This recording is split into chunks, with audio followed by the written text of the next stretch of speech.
Liberation greetings to all and sundry, my people of Ambazonia, my dear brave warriors of the Southern Cameroon's liberation movement. Accept liberation greetings from me, Comrade John Akuro. Today is Tuesday, and this Tuesday is November 14, 2023. My apologies because I absolutely did promise that we were going to have this very important discussion yesterday, Monday, November 13. So, like I said, today is Tuesday, November 14. And so I was unable to come yesterday, Monday, November 13. It was Country Sunday, all the same. And I know our people did observe our national and natural Country Sunday this Monday. Accept hearty greetings from me. And again, the most important thing is that I'm here today, right now, and for us to take a few moments and delve into what I would consider the balance sheet of He who has put us in the position where we find ourselves. I'm talking here of the nonagenian ailing Paul Biya of La République du Cameroon. You definitely do understand me when I talk about that. I say so because I do not take time to get into this as balance sheet because it's important for us. I know sometimes some of our people say, what is it that concerns us with Paul Biya and La République? We don't care about him, we don't care what he does. But there are some of our people, quite some of them. They may not be too many, even they're just about 10 or 15%, or even they're just 5%, because I think they should be about 5% or below. But we're talking of out of 8 million. So this means these are in the hundreds of thousands. So therefore, it is important for us to take them along by causing them to see clearly what the so-called political elite and some misguided ones in the diaspora who are still preaching the one Cameroon want to keep them in. They need to know, because day in, day out, you have missions going down there to try and confuse them, to try and tell them funny, stupid things. It is good we put them before the facts, so that when they look at the facts, it gives them room to make an informed decision or to make informed decisions. That is why I don't ever spare energy coming back for us to do something, an exercise that is very essential and important for us. And especially, there's going to be a lot of humor as we laugh through the folly of someone and a bunch of people who think they can keep us in slavery and servitude forever.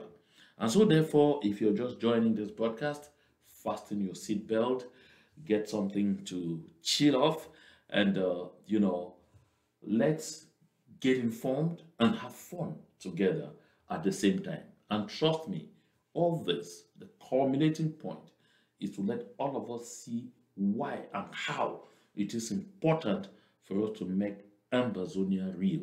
Because Ambazonia is already real, whether we like it or not. We just want to bring everyone on board, because we should be at that point where when we scream free, free, at last we are free. When we make a head count, we should not lack so many people. And there are some people on the other side whose heads are still so blocked, we need to help them open those heads before on the final day, so that if they find themselves on the wrong side of history, they won't say they were not informed. So therefore, folks, that is why today I'm delving into the 41 years of Mr. Paul Biya, and let's just see how he himself celebrated it. Because when you see how Mr. Paul Biya himself start to celebrate his 41 years, it tells you exactly, the image, it gives you a clear imagery of what this whole time has been. Because if for 41 years in power, and Chantal Biya, who went in at the age of 24 and has been at the Unity Palace for all this while, doesn't understand that at an anniversary they blow on a candle, they don't blow on fireworks, then it tells you exactly where we have been. Just watch.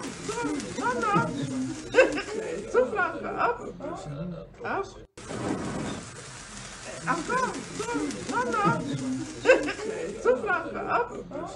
Up. Encore. No, no. So you see, that little shot, those less than 30 seconds, tell the whole story of the chaos in which La République du Cameroon, and unfortunately, the southern Cameroons were attached to it by default. What we have been through for 41 years. Because look at, if at this point, Chantal Biya does not understand that at an anniversary, they don't blow on fireworks, that they blow on candles. And Biya himself has already lost all his senses to a point where he's now worse than a baby. Doesn't even know that what is blowing on his fireworks. Then I wonder exactly where you think you really stand. And to imagine that this is someone who is still beating his chest and some people drumming all over the place for him to still be president from 2025 in their country, know exactly where we are going. But I'd like us to take a quick look, very quick look, short look, just for a few minutes on exactly how this day was celebrated. And recall, in my last broadcast, I mentioned here that this was actually what we call a pleasure boat on a turbulent sea. Because at the time that Biya was there, celebrating, he had already heard news that his talks had decimated the lives of over 50 of our compatriots in Manu, at Egbeko in Manfi. He knew, he was aware. But he said, les zozos, quelques zozos, quand même, on va fêter, la vie va quand même continuer. That's exactly what happened. And now this is how the feasting went on. You see, it was so bearish. As you can see in this picture, that's a divisional officer, a representative of the head of state in a local government area. You see what's happened? All the excitement that Mr. Paul Biya has created opportunities for them to embezzle, pilfer state funds to the point where, to the point of no return. But this is what it was. That's a divisional officer. In a normal country, would this picture circulating, this man should no longer be where he is. But that is the image. Biya himself is no different. With all his ministers and everything, no different. What I'm trying to drive home here, the point I'm trying to drive home here, is to show the absence of morality in this system. For 41 years, this is what it has been.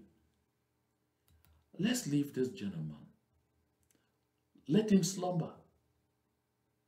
Because that is the way that Mr. Biya wants his celebrations to take place. In another sphere, the people did not just end at drinking and getting drunk as he did. I'm sure Paul Biya must have been so excited when he saw this video I'm about to show you. He said, this is how I want these people to be. Stupid, foolish, poor, so that on a day like this one, we'll give them 500, 1,000, 2,000. They say Paul Biya for life. They say Paul Biya is our marksman. His words are not popo. He is Jesus Christ. My brother Ashunyanti. Is it a lie? Look at this.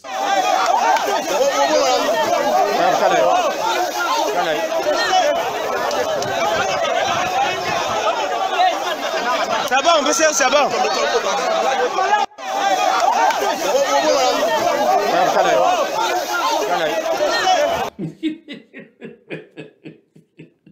Allow me to die of laughter. This fight, you see, is over bread and sardine. Bread, sardine, and beer. And so Paul Biya was sitting in one corner and said, those are my people. That is how I want them to be. Because if they are not like this, they will rise and they want to ask for their rights. They will rise and they will say, no, we deserve better. They will seek better. They will rise and they will scream and say, enough is enough. And they will add, hell no. This is exactly where Biya wants them to be. And so he must be very excited when he watches them like that. So those 41 years, I don't want to go into too many of the places where they were, just as few, demonstrate exactly the kind of balance sheet that you should be looking at. That was the celebration. When Ahmadu Ahidjo handed over that country to Paul Biya in 1982, that country had a fleet, aircraft. I'm looking just at aviation because that's where it starts. A fleet of 14 aircrafts. There were 11 at Khmer, at the time was Khmer, Cameroon Airlines. I think no, there were 13. And then there were 2 at the Unity Palace. And the names were well known. The presidential aircraft's names were known. You had the Pelican, and then you had the Sparrow, what they call the Hirondelle. At the Pelican and the Hirondelle. 2 aircrafts that Mr. Ahmadu Ahidjo left at the presidency. At the presidency, which means the head of state, had 2 aircrafts. I mean, a country that respects itself generally has aircrafts for its president. A country that doesn't respect itself and that is so terribly, so horribly run ends up with their president only hiring planes, chartering planes on exorbitant sums and things like that. So, Mr. Paul Biya started by dilapidating those 2 aircrafts at the Unity Palace.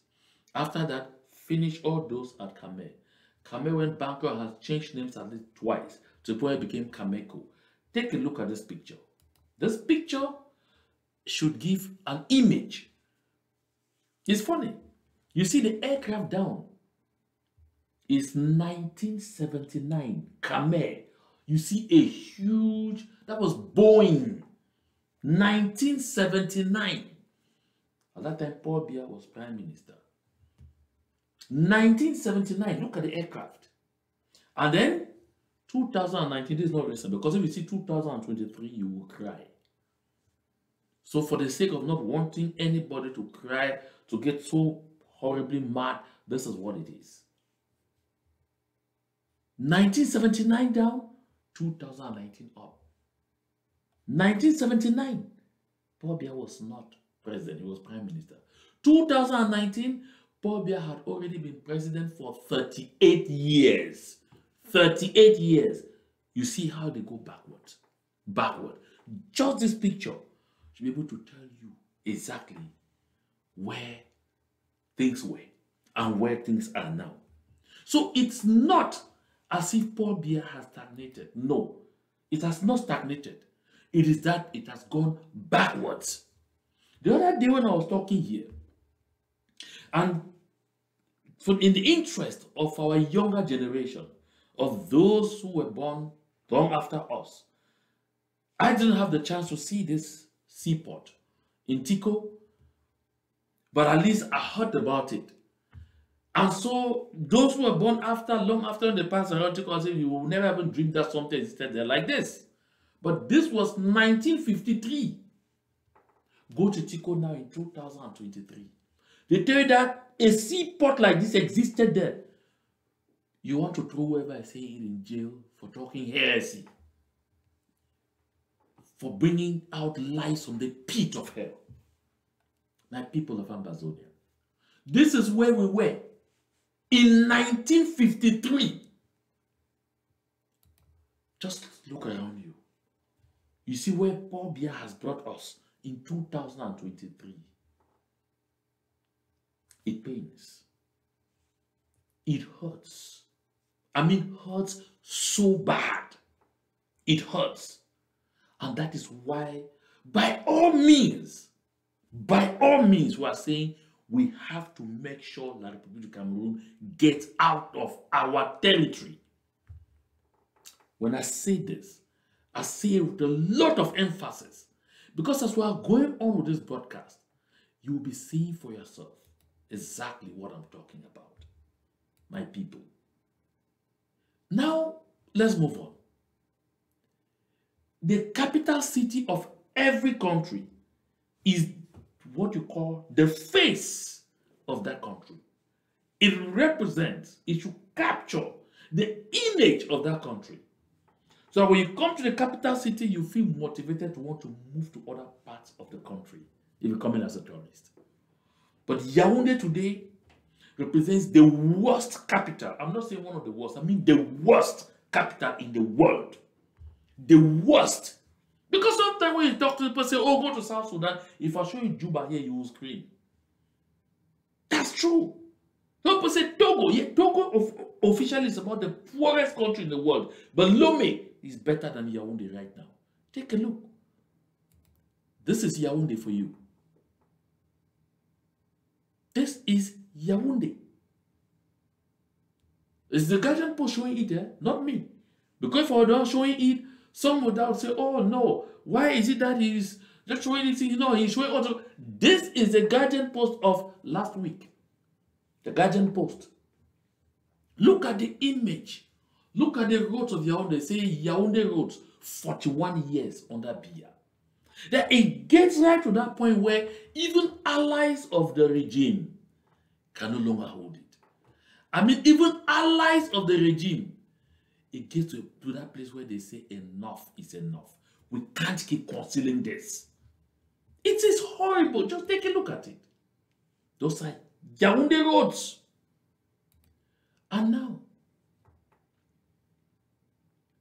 I like to take us out of Yaoundé.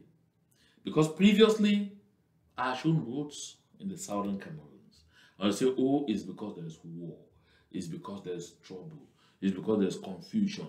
You people have destroyed the place. You people have shattered the whole place. You people have blocked us. Now we bament that days. We know they do nothing. They all man they go do things for different side them. This is the east region. You know what happened here? You are seeing there. This is a mini transport bus that fell off that bridge that you are seeing there far off as it was attempting to cross. It fell off the bridge. In which century? In the east. In which century? This was last week. Still last week. On the eve of Mr. Paul Biya's 41 years. The anniversary of 41 years in power. All the passengers who were in that minibus perished. All of them. They had to bring but an excavator. And some of these people were even going somewhere to go and sit down and issue motions of support for Mr. Paul Biya. They had to bring an excavator to pull the wreckage of the minibus from inside that river. I mean, all the passengers that were inside perished. They all died. 41 years of Paul Biya. You still have but those kind of bridges in La République du Cameroun. 41 years. This is it. You can see. And we're struggling to pull the minibus from the river. Eyewitness accounts say this minibus had around 23 people. Not one of them came out. I mean, not one came out. It's harrowing to imagine that this is a major road that's linking Yaoundé to Bertoua. This road. Look at it. That's the wreckage. People looking, struggling to gather the pieces of the remains in patches of those who were definitely traveling, perhaps for a happy event, perhaps to go and sit to and say that, oh, Paul Biya, oh, toujours Shoga, oh, Paul Biya, oh, Mbembe Kirimbeng, oh, Shoga, oh, toujours Shoga, Paul Biya, Père de la Nation. But look at how they ended. Here. That's what is left of the minibus. 41 years of Paul Biya. My people, I had shown the roads in Donga Mantung, where at one point we even saw Musa Shameful, another regime, a parashik, that was used to like kind of destroy Kamkulu. They had a very bad intention for Kamkulu, Musa Shameful. Fortunately enough, we didn't get there.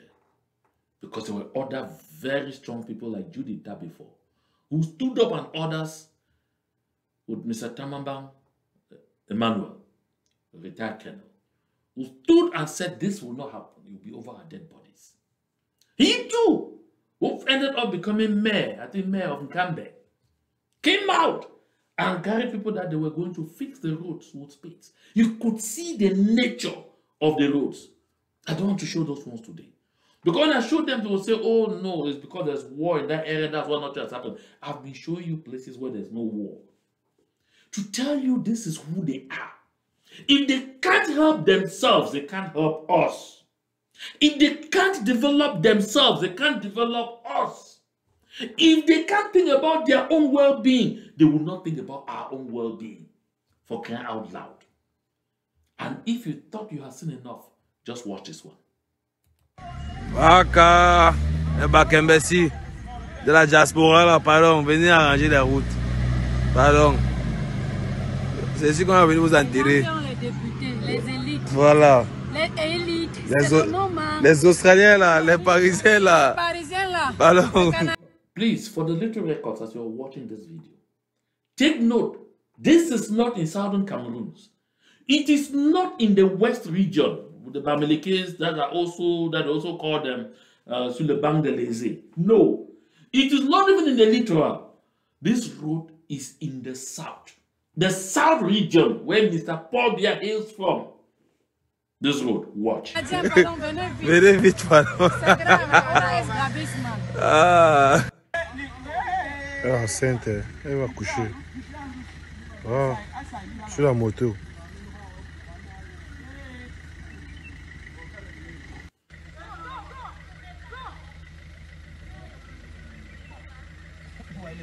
Elle va coucher, elle va faire comme ça.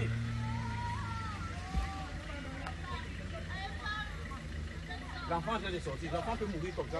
Elle est debout. Elle est debout. Elle va coucher là.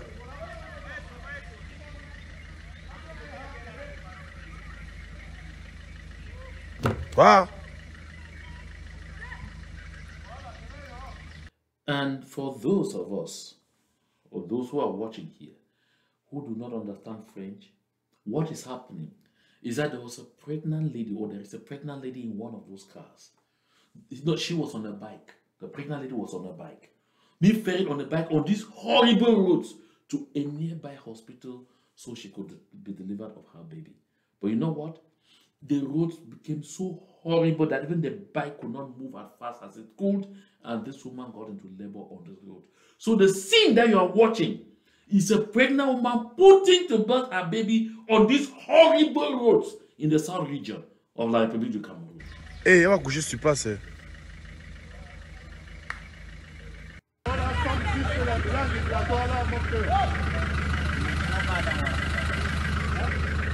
Ah, elle va coucher en route, mon frère. Il est né. Félicitations. Oh, le bébé. Putain. Il est né en route, les gars. Oh, c'est moi qui devant.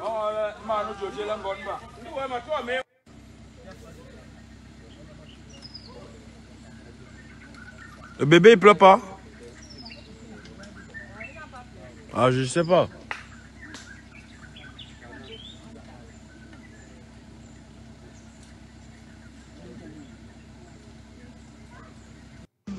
Félicitations.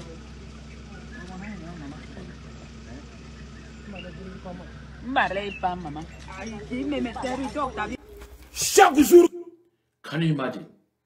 This woman put to birth on the road in mud in the third millennium in La République du Cameroun under Paul Biya. The president's words are not popo. Cameroonians, you are made. Huh? Out.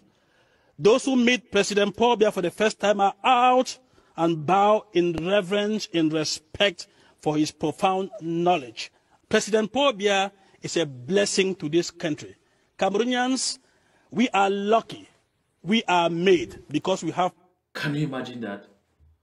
I'm sure that woman who just had her baby on the road now like this should be excitedly saying, truly, Cameroonians, we are made. We are blessed. Oh my goodness.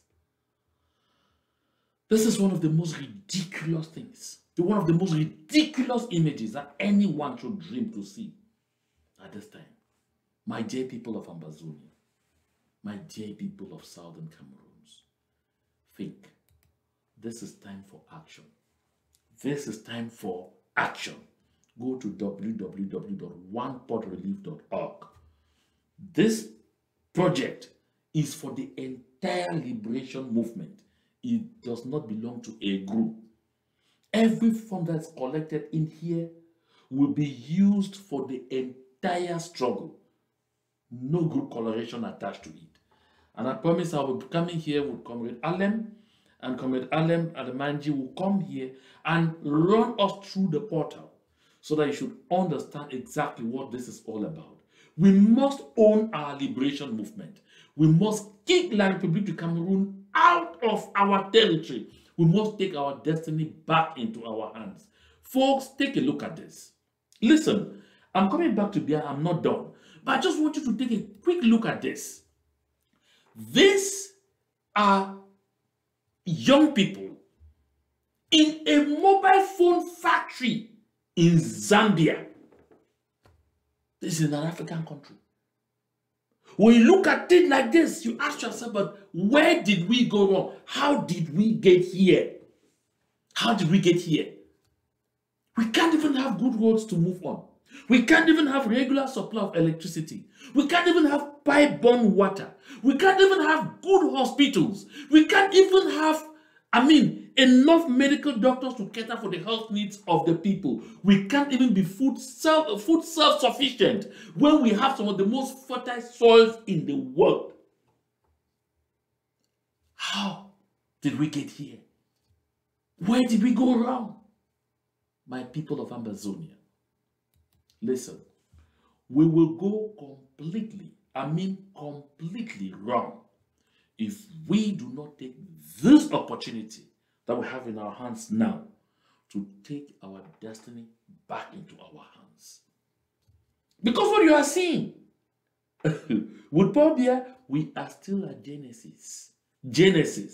By the time you get to Malachi, because it is only getting bad. It's now around worse. It hasn't gotten to worst. By the time it gets there, nobody will breathe anymore. But we shouldn't be part of it. We shouldn't be part of it when this ship gets right to the bottom. When this albatross of a system sinks its people, we shouldn't be there. We shouldn't be part of it. When I'm talking about these horrible roads like that, normally every right-thinking person will say they are counting projects to see how to fix these roads, how to get a good road network for people to move on. Hell no. For the Republic of Cameroon is something else. You see what's happening?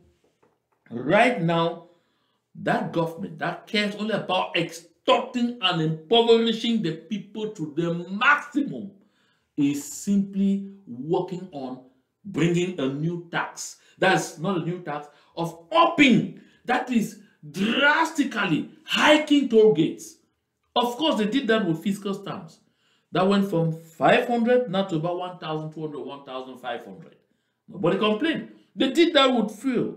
That they took it gradually, and they just took a big leap, added 100 CFA francs per liter. Boom! Nobody said anything. They did that with, they've done it with every sector. Nobody has said a thing. So why shouldn't they go now to the roads that don't even exist? Construct automatic toll gates, ultra-modern toll gates, which will deduct the money directly without you even, there's no way you can escape them, on roads that don't exist. So you will move in more industrially and get to a place, and then you stand and pay toll gates. Gosh, I haven't seen this anywhere in the world. But La République du Cameroon is going to pass, because I understand this is going to start happening with effect from the 1st of December, not even January 2024, from the 1st of December. So you see here, motorbikes, tricycles, tractors, and all of this. Usually they do not pay toll gates. They just pass and all. But now, not only are they going to start paying, but they are going to start paying at a cost higher than what all the other vehicles put together were paying. Because initially they were paying 500 CFA francs. All the cars that passed on the road, 500 at each toll gate. Motorbikes were not paying now, but they will begin paying from December 1, and that will be 600 CFA francs. And now, the cars that were paying 500, that's the sedan, what they call véhicule de tourisme in French. Sedan, like you have your Camry, you have your Lexus, which is not SUV, all other vehicles, not SUV, will have to pay 1,200 francs for toll gate beginning the 1st of December 2023. And then all other cars, as little trucks, as the SUVs and all whatnot, and other minibuses and all of those will now be paying 2,200 francs per toll gate. Per toll gate. Listen, 2,200 francs per toll gate. It's not that for the entire, no. So if you are traveling between Yaoundé and Douala, and you know there are 3 toll gates there. There is one in Boumniebel. There's one in Boumniebel, there's one in Edea, and before that there is one somewhere around, I think it's Mbankomo. Yeah, there's one just after Mbankomo. Mbankomo, Boumniebel, and Edea. There's 3 toll gates. You have to pay 2,200 francs for each of these toll gates. So by the time you travel from Yaoundé to Douala with an SUV, you schedule 6,600 francs for toll gates. Did you hear me well? 6,600 francs for toll gates to go. To come back, 6,600 francs for toll gates. And then, when you move on to the big buses, the intercity, like those of Guarantee, Touristique, Bika Voyage, all of them, they are now going to be paying 2,800 CFA francs. 2,800 per toll gate. Listen, per toll gate. And then the trucks. The big trucks carrying timber, carrying gas, carrying all kinds of things.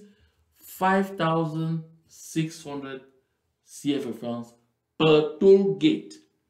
And then the worst part of it, regarding my people, those of you that say stay home, you said car. If you have to travel from Yaoundé to Bamenda with your car, you are just with your sedan, because most of these small cars don't even try those roads again because the roads are so horrible. So you definitely must have a small SUV. So you are at 2,200. 4 toll gates. Because by the time you leave, there's one in Kometu. There's the one in Bafia. You cross the one in Bafia, you get to another one in at the place they call it Batufam. Somewhere like that, Batufam in the west. After that one in Batufam, of course, there was the one at just at the entrance to Santa Matazan. Fortunately enough, I haven't forgotten. Fortunately enough, you still pay the same like somebody going to Douala, because Mr. John Frundi of blessed memory happened to kick that one out when the roads were so horrible already, and he said nobody's going to pay this nonsense anymore. So my people, it's only getting worse. And while all this is going on, there's nothing as a salary increase, no. The civil servants in that country are still the lowest paid across the world. The lowest paid. Even in Central Africa, they are still the lowest paid. And therefore the lowest paid across the world. But look at that.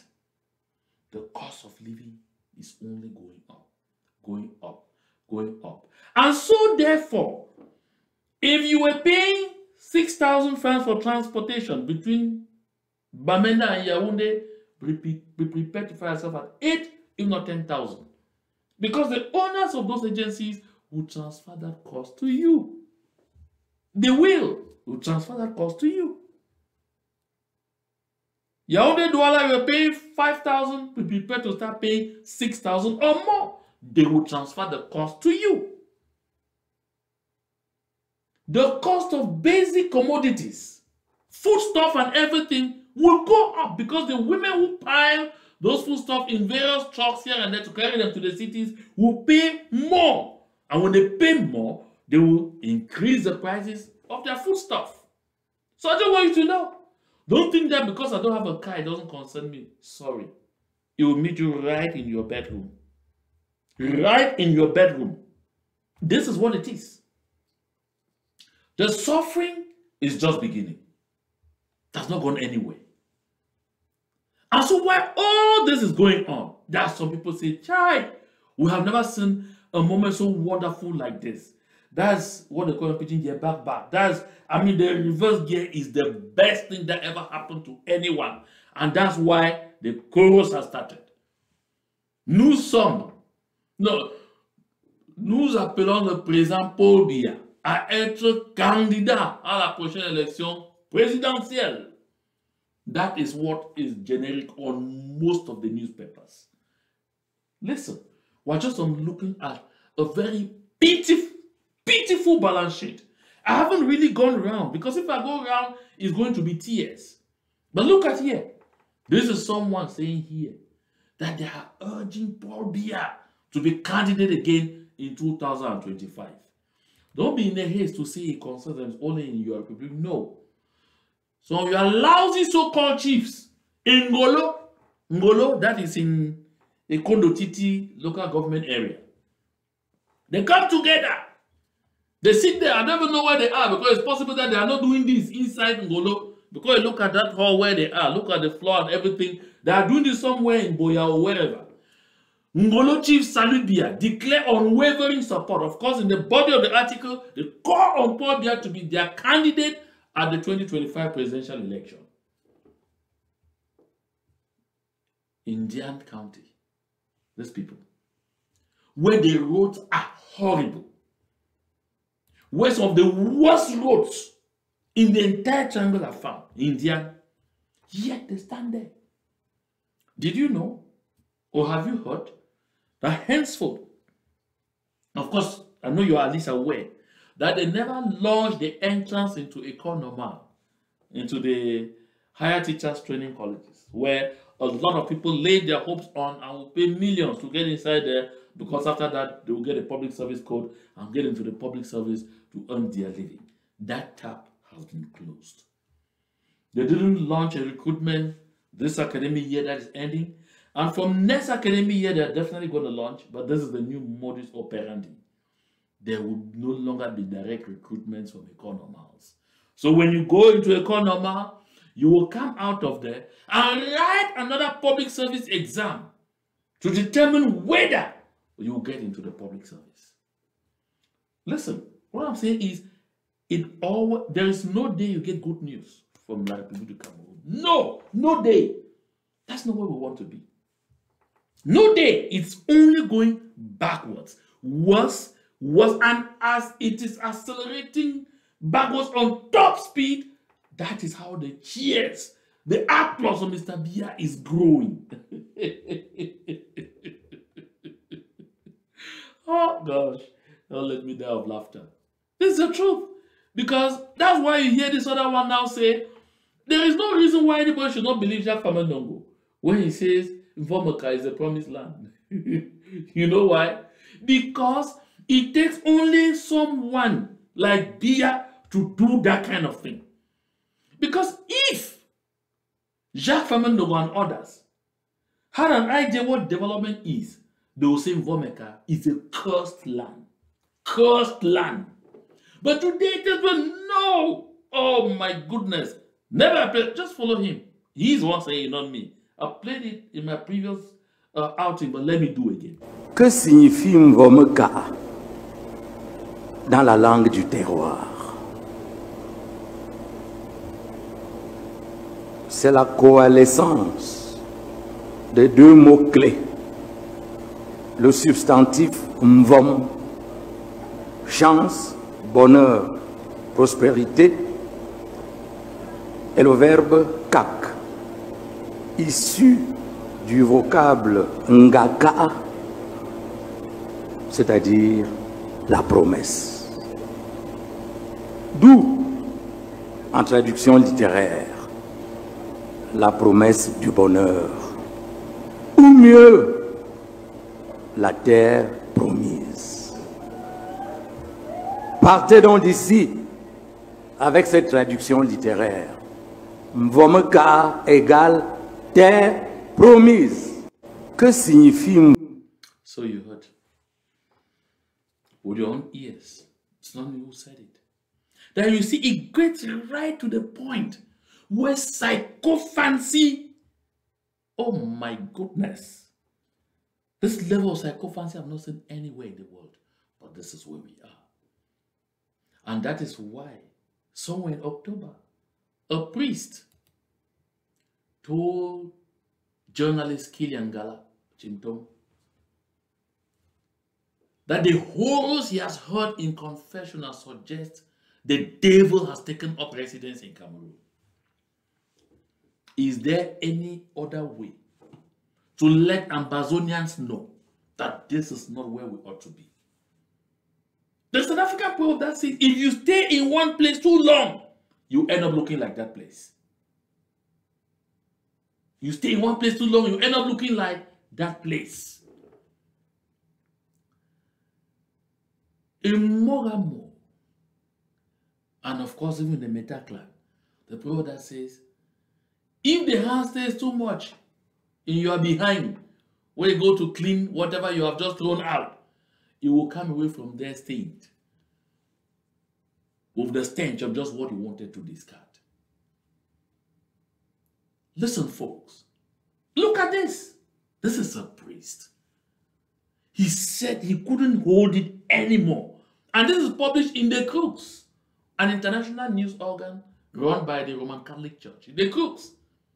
Priest says horror he's heard in confessional suggests the devil has taken up residence in Cameroon. My dear people of Ambazonia, if nothing else on this broadcast could mean anything to you, let at least this picture, let this assertion sink in you to understand that you have to rise to the occasion to support this liberation movement. We are not fighting just to free our land. We are fighting to free even the soul, the very soul of our existence from slavery and servitude in La République du Cameroun. We are trying to free ourselves from an occultic existence with La République du Cameroun. We are trying to free ourselves from the evil pangs of underdevelopment with La République du Cameroun. My people of Ambazonia, rush www.onepotrelief.org. Make your contributions. Contribute in whatever other channel that you think is the best place for you to contribute. We need to kick La République du Cameroon out of our land by all means possible. We need to. These are the kind of images we need to be seeing coming out of Ambazonia, coming out of the southern Cameroons. Young people busy changing the dynamics. Young people busy boring through new grounds. Young people busy thinking in a futuristic manner. Not a system where young people are only thinking about bread and sardine. Not a system where young people are only thinking about executing the evil orders of tired nonagenarians willing to burn everything out before they go. Once when I was at the CRTV national station, I said on one program, I think it was a morning safari, that when you look at everything that is going on, it is easy to assert, like someone said, that Mr. Paul Biya was the devil's incarnate. Much as I was quoting someone, but of course, they came after me, but they were right. Because while I was quoting that song, because I was agreeing with that person, I faced the music, but it hasn't changed. Today, a priest has listened to confessional from so many citizens of La République du Cameroon comes to the same conclusion I had come to way back in 2012. And I had my fingers hit on so bad that Mr. Paul Biya is more or less the devil's incarnate. This is exactly what this priest is saying. That is what that system is now. A system de Zibou. A system where if you don't belong to an occult body, you are nowhere. Like seriously. You may go in not belonging yet, but before you settle your bottom of the chair, you suddenly realize that there's a way in, maybe no one out, and that the only way you make it again to the top, you have to keep digging. Folks, run away from such a system. We have to do all we can to run away. I'm delighted that you found time to stay here and be part of this broadcast. And so, my people of Ambazonia, we have to keep educating ourselves on a daily basis on the need for us to get out of this evil system. I want to thank each and every one of you that found time to be with me here today. Share the link as you watch so that our compatriots should be informed, because they say knowledge is power. Once you know, once you're well informed, you will take a better decision. To God be the glory.